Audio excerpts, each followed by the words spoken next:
champagne, some die of thirst. No way of knowing which way it's going. Hope for the best, expect the worst. Hope for the best. Good afternoon, ladies and gentlemen, and welcome to another edition, and I do mean another edition, of the Democratic View. I'm the hostess. My name is Phyllis Italiano, and I think I will actually boast that I have been doing this show for 9 years. Yeah, I mean, it's taken a lot, let me tell you. Absolutely. To make sure that I've always have something interesting to, and my big thing is that I've always been interested in the environment. That's the key, as far as I'm concerned. I always, my bottom line is always, when you can't drink the water, what you have is nothing. Yeah, every civilization has found that out. Yeah, right. Today, I have a wonderful guy as our guest. His name is Bob DeLuca, and I have known Bob for many years. When he was actually starting out with the group that he's at, it was called the Group for the South Fork in Bridgehampton, right? Remember? Yep. Oh, yeah. And then they moved to the North Fork, or actually the North Fork was the headquarters Yep. of the whole group, and it became this wonderful group for the East End. And you're the president. I am. Wow. That puts you in charge of things. Well, maybe. That's true. Being in charge is, sometimes. Well, one of the things that I happened to notice was that in all the times that I have interviewed you, and I have interviewed you several Yep. times, I have never really delved into your life, who you are, and what your background is. And I want to do that this time. I decided the first show that we're going to do is going to be This is your life. This Is Your Life, Bob DeLuca, born, raised. Yeah. Well, I always call it the Charlie Rose, even Yeah. though he's no longer popular. But well, he that's was what- great at that. I mean, his interviews were, you felt like you were in the room, right? Yeah. You always did. I mean, his stuff was terrific. Well, that's what he started with. He taught me was that you have to know somebody that you're interviewing, and that's the basic thing. So take it away, Bob DeLuca, and tell us where you were born, raised in school. Okay. How you got interested in this whole thing. You got to brighten the light, and I'll give you my, my serial number. And well, it's interesting. I have been here on the East End since 1986, 85. So I'll give you the before and then the after. Right? So I was born in Bridgeport, Connecticut. My parents were both from Bridgeport. My dad was a firefighter. My mom was a librarian. And when I Now, was, where were they originally from? they're from Bridgeport. So they're Yeah, but with the background of them. So my mother's family is Polish and Slovak, right? And her family, her grandparents came from Europe. So her parents were both born in this country. My grandfather was born in Jersey City. My grandmother was from Stratford, Connecticut, and I'm not exactly sure how they met, but anyway, so that they've been here quite a while. My father's side, my grandparents on my father's side came from Italy. So my grandmother was from Naples, my grandfather was from L'Aquila in the Abruzzi region, and they came here. My dad was first generation here. They grew up in Bridgeport. He was a Mason, my grandfather. My mother's father was a really interesting guy. He had like a third grade education, but he ended up being a safety inspector at Remington Arms. He helped to do aircraft test piloting. He was a councilman in the city of Bridgeport. He was a socialist councilman back in the day, and he ran for a number of years. He did that. He was an interesting guy. And my grandfather, my father's side, much more traditional. He had a fruit cart. He was a Mason. He was a hod carrier, and eventually, so he lived his life. This is the man from Italy. Yeah, yep. Yeah, well, I there's a guy who does a show on a local on one of the programs, and he does Finding Your Roots, and you'd be surprised at the people who are related to each other. And I suspect you and your grandfather and my family are probably related. Seems like everybody's from Naples, I can tell you that. Yeah, much, right? they were absolutely from that area. So I mean, it could probably be. And my wife's family, so I could be cousins, because they came from Naples as well. Oh, really? Yeah, yeah, and Gratarolas they were. Gee, if we ever did a DNA test, I know, I shudder to think, but anyway. we'd probably be cousins. I know, right? Everybody is going back far enough. So anyway, so I grew up a little bit in Bridgeport, and then we moved from Bridgeport to Newtown, Connecticut. And then from there, we kind of moved in Newtown. We rented a place there. And then the place that I consider most of my childhood home, my dad, like most people, he was a firefighter, but he was also a carpenter, and he did a lot of carpentry work and building work, as a side hustle. So he bought this barn. My parents bought this barn that was an antique shop, and they decided to turn it into a house.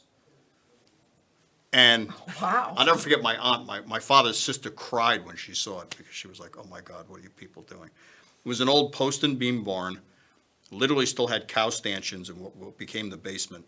The upper floor, there was an apartment that had been built above. It was really a hodgepodge kind of building, and it was about 2 feet off the street. So my dad turned it into a house, but it's sort of like the cobbler's son. Like, he always got everything about 2/3 of the way done. So most of my life, there were still half-done projects in that house that I lived in, and half-tiled floors or whatever. But he was a pretty busy guy. He was down fighting fires, and when he wasn't fighting fires, he was working in construction. And my mom was a reference librarian in the Bridgeport Public Library. And probably my first introduction to nature issues was when I got out of school. There were times when I would go to the library, and she would then drive us home from there. And in the reference room, they had all these great books with fish and pictures, field guides and stuff like that. And for whatever reason, I would just pick them up and go through them. And she was a nature fan. She was kind of like a passive bird watcher. To her dying day, she said going to Girl Scout camp when she was a kid was a life-changing event for her. So she was always nature-oriented. My dad, not so much. He wasn't, for or against nature. It was there. And although he did enjoy it, more than probably other men of his era and background, he would spend a lot of time outside.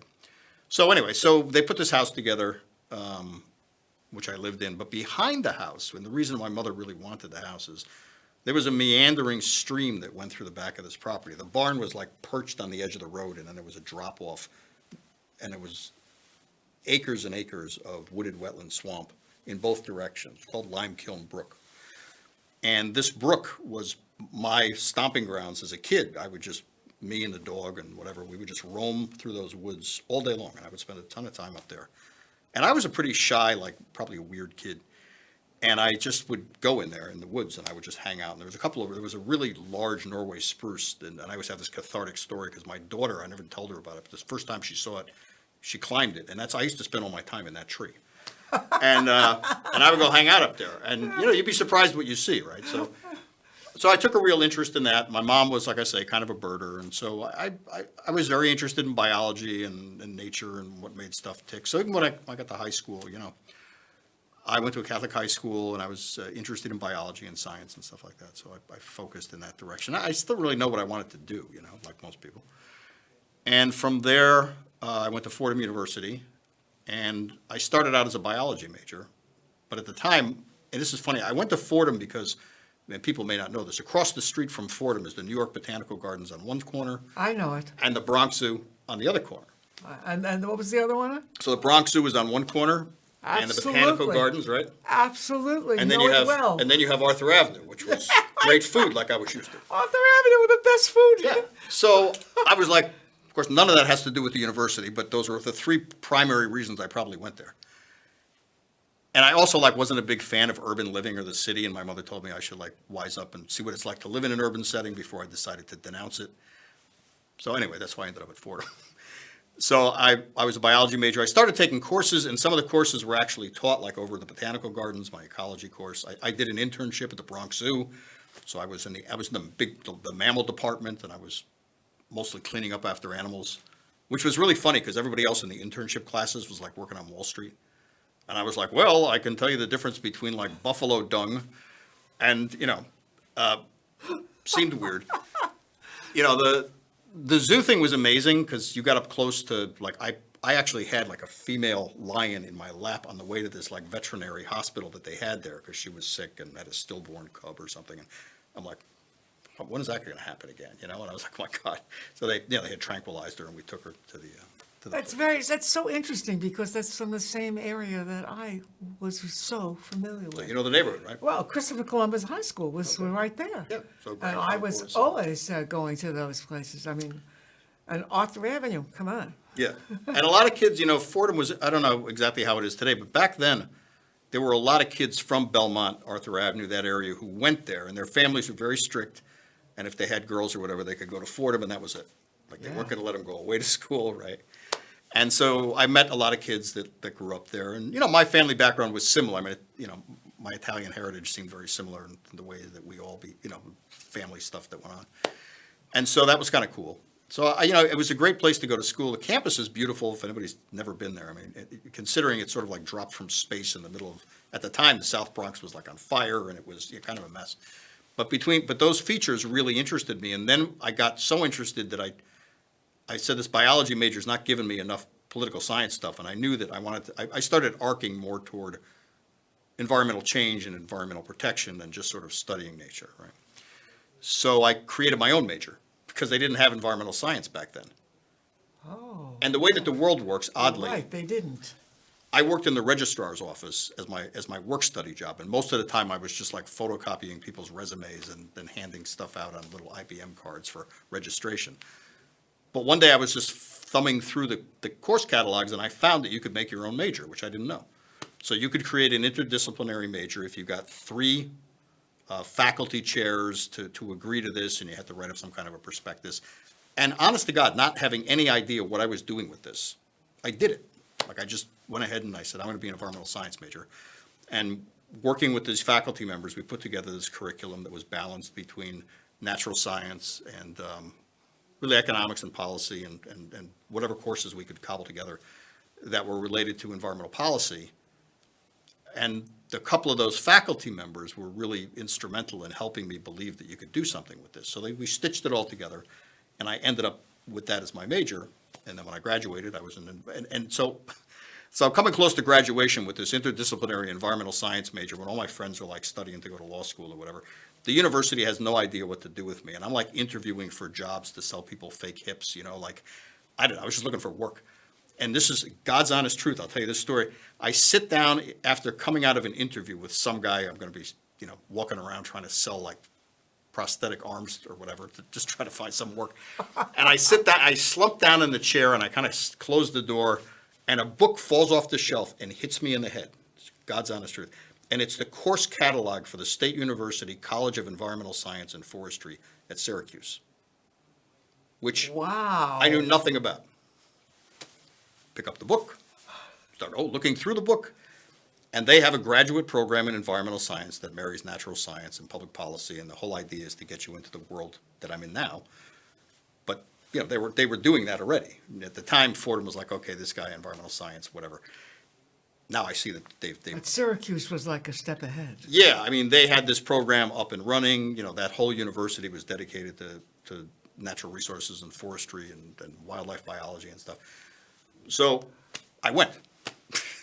I was like, and then as it turned out, there was a faculty member in the biology department who actually had taught there years ago, and I managed to figure that out.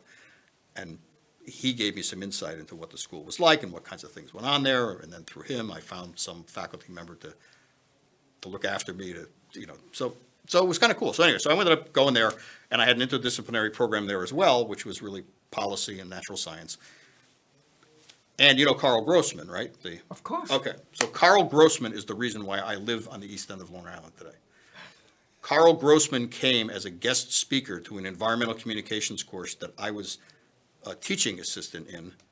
My lead faculty member was away in India, so I had to entertain Carl and get him lunch and whatever while he was waiting to do his presentation. We got to talking. At the time, my then girlfriend, now wife, was living on Long Island, and I said, I'm going to be getting out of here, and I wonder, any place like on Long Island where I could find some work? And he says, why don't you try this group for the South Fork? And I'm like, okay. And I had never really been to Eastern Long Island. And I said, I kind of fear Long Island because my experience of Long Island stopped at like Plainview. And it was a lot. Like I was really kind of a country kid. And I all of that, stuff on Long Island, I felt like I didn't want to live there.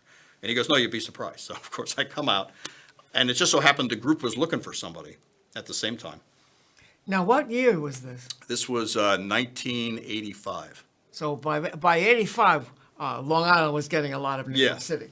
Right. Coming out. So, and at that point, the group had been on the ground operating since 1972.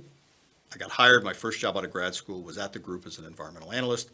I worked at the group for a couple of years, and then the group had pushed for the creation of the Office of Ecology, which is part of the Suffolk County Health Department, to integrate natural resource concerns and considerations in environmental health. And they were looking for a biologist in that office, and so I applied, and I worked there for about 8 years.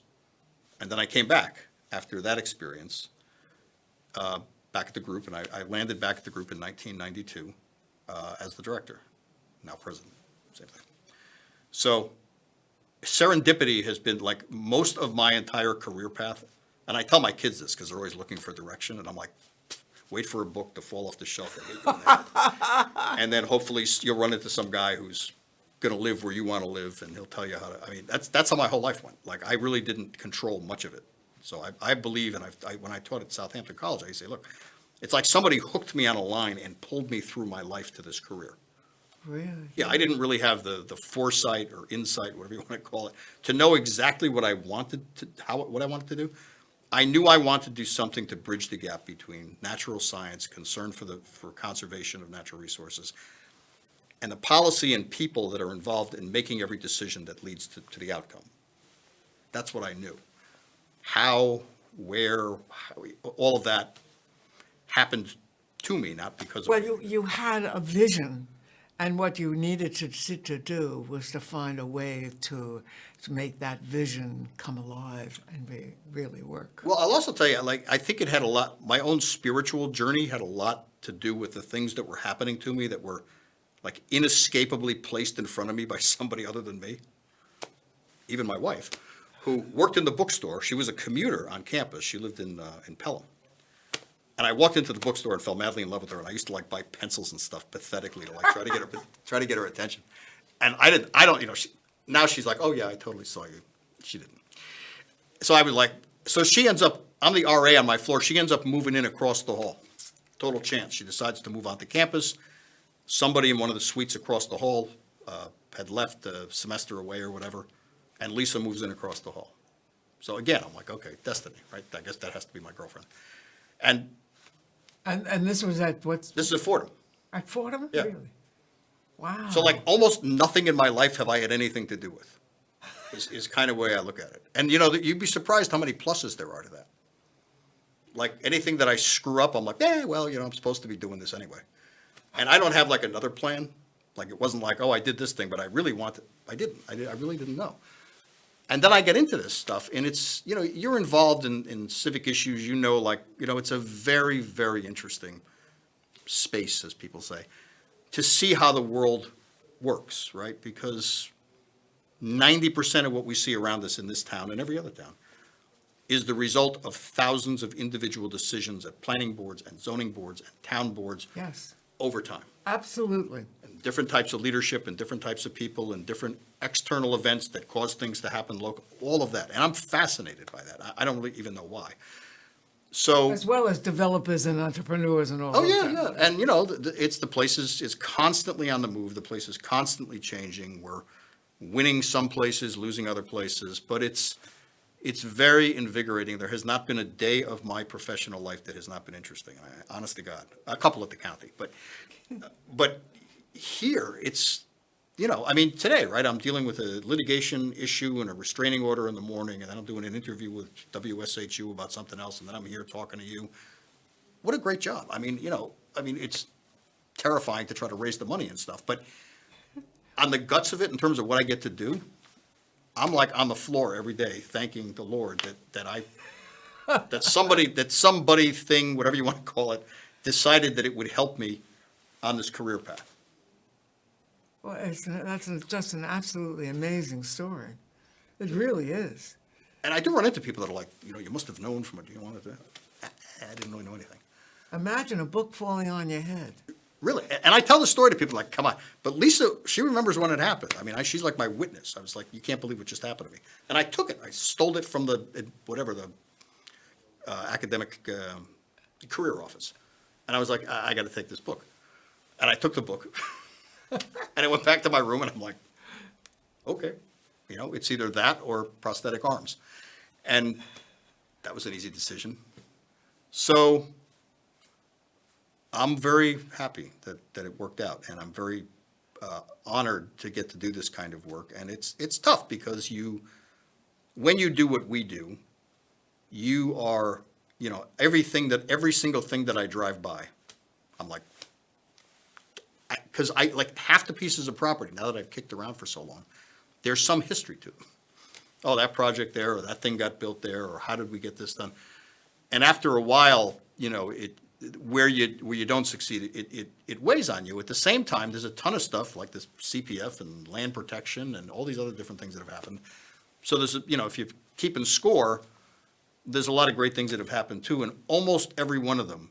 And I didn't mention this, but during part of my when I was in grad school, I worked with the National Wildlife Federation in D.C., which was a wonderful experience. But I will say that when you're at that level, like working in Washington on issues that are national in scope, it's real tough to feel like you are in it.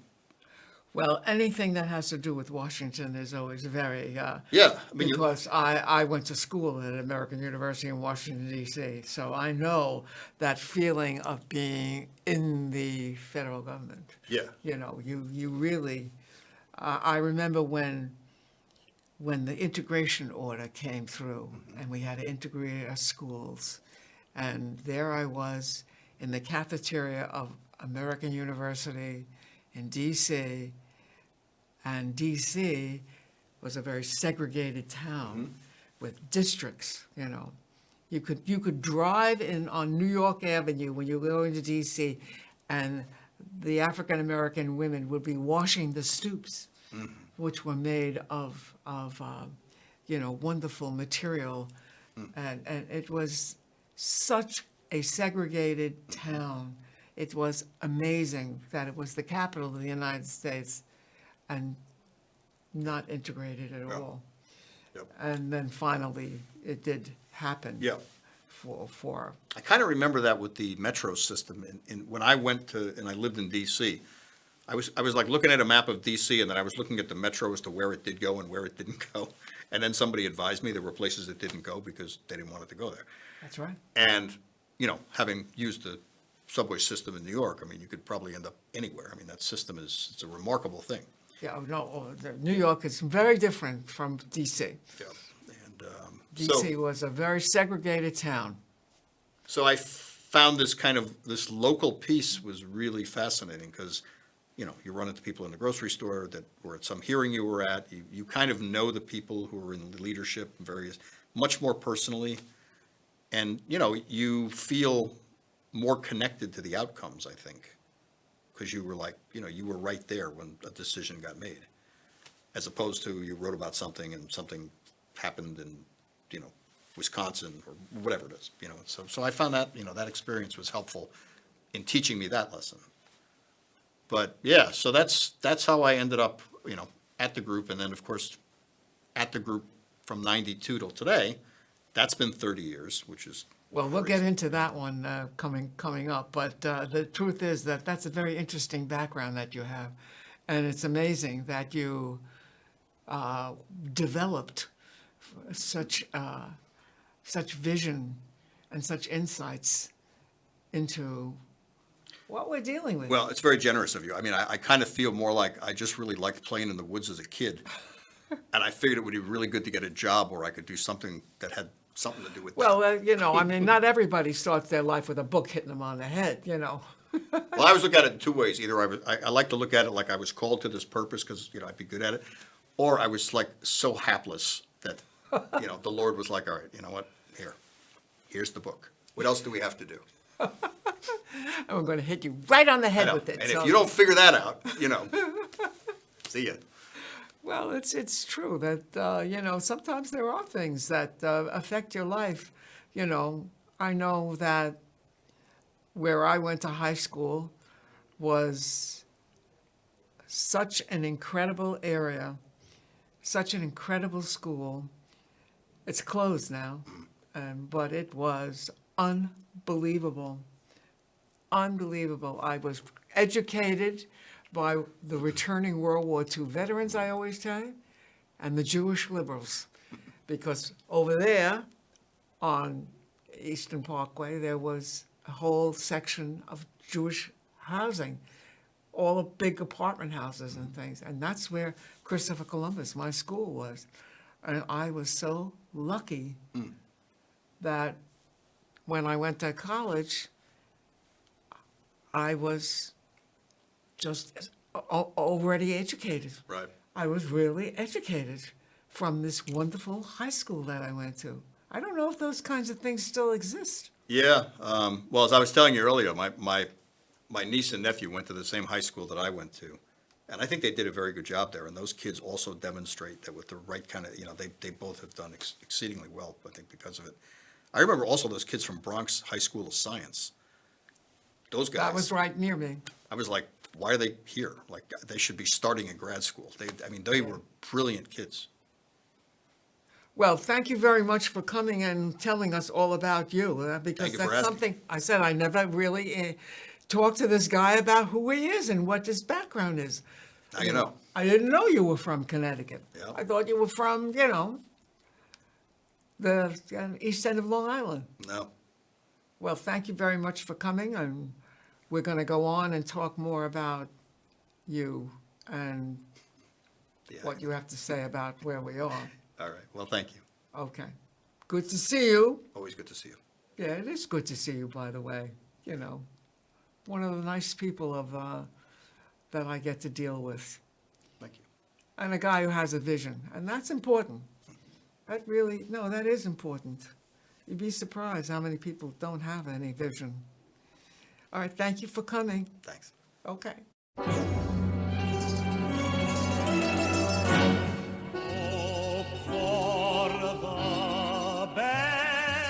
Expect the worst. Some drink champagne, some die of thirst. No way of knowing which way it's going. Hope for the best, expect the worst. Hope for the best. Expect the worst. The world's a stage, we're unrehearsed. Some reach the top, friends, while others stop, friends. Hope for the best, expect the worst.